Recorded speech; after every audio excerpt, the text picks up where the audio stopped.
Ito mga Lodi, update tayo dito sa Satoshi app, okay? So alam niyo naman na dito sa airdrop wala na tayong minamine dyan. Pero may paparating Lodi, ayan o, 500,000 Colin token airdrop. So pag itap nyo yan, ito siya. So kailan mag-start to? Sa May 25. Sa May 25, mag-e-end ng June 30. Okay?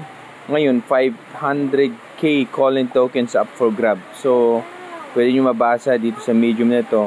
Abangan nyo na lang para unahan na naman to. Limited lang to mga Lodi. So unahan lang to. Nakaabang na kayo. Kasi katatapos lang ng isa. Okay? Ano yung isa dun? Pag i-check nyo, punta kayo dun sa inyong asset.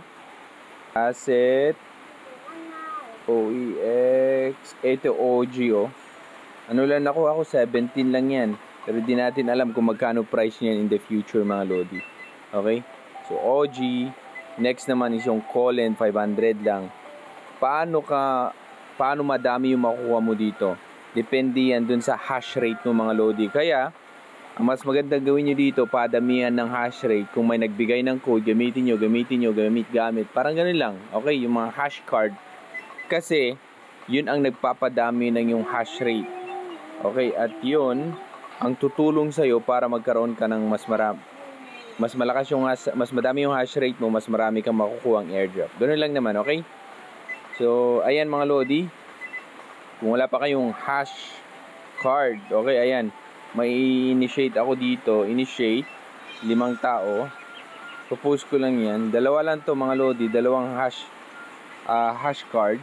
Unahan lang to. Pag mapuno, execute agad. Same thing dito sa mga wala pang gift card dyan, oh. Meron akong gift card. Ipopost ko lang dyan, okay? Sa link. Dyan sa comment section. I-add ko lang sa description mga Lodi, okay? So yan lang update natin dito sa core Satoshi app. Or Satoshi app.